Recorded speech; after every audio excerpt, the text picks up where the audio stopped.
Do you have outdoor interest? And if so, what? Jim Rex? Oh boy, I don't know where to start.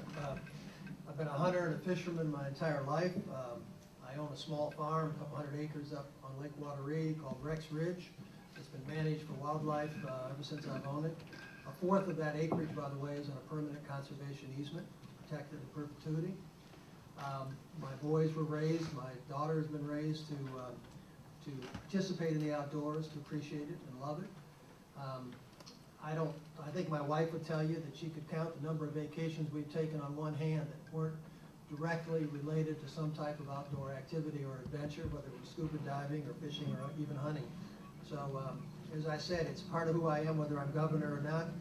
For the rest of my life in South Carolina, I'll with the outdoors and the natural world. I am, and you've heard me speak of some of those interests today. I like to bird hunt. I like to fish a lot. Fish in Lake Wateree and in a pond that my family's had nearby since I was a child.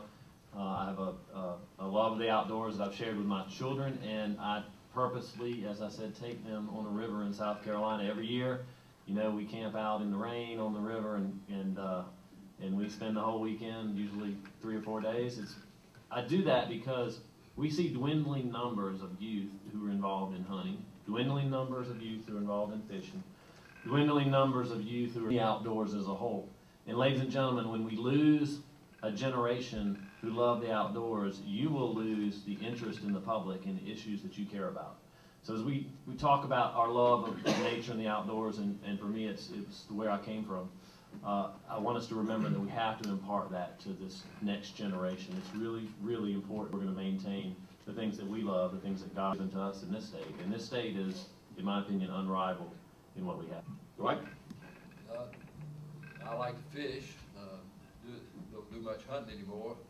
Did earlier in my life, but got away from that. I like to fish when I mentioned the cabin that we have up in Anderson County where Beth and the girls and I go. We've got a little creek there and a little pond, and the girls have a little pirogue that we use in the pond that we fish out of, and that's some of the greatest time I've ever spent. And otherwise, just tramping around the woods up there is what I enjoy by myself more than anything else.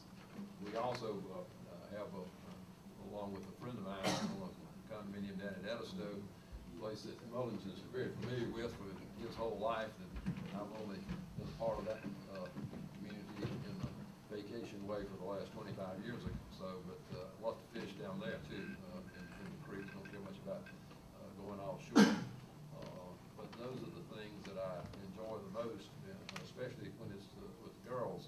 And as been said earlier, the children that are growing up now don't have the benefit that I did of just being able to play outside and learn about nature and learn to appreciate nature because you're out in it all the time.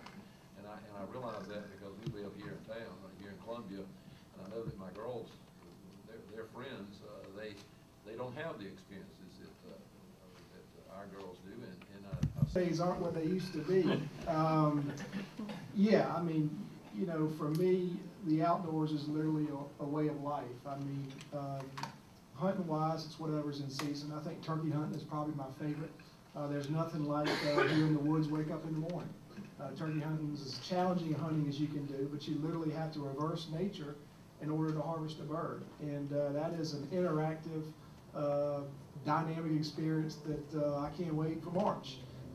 Fishing, I literally, I mean, from catching pike in the Little Salgatchie Swamp to catching redfish and trout in St. Helena Sound to digging clams in Fish Creek to fishing for marlin off our coast. I literally have fished for everything in between. It's been a way of life for me and for my daughter as well. The reason why it's been so important to me is the outdoors is the ultimate classroom because it teaches discipline, it teaches respect, it's dynamic, and it's interactive. And I think that's why I've been drawn to it as early as I can remember.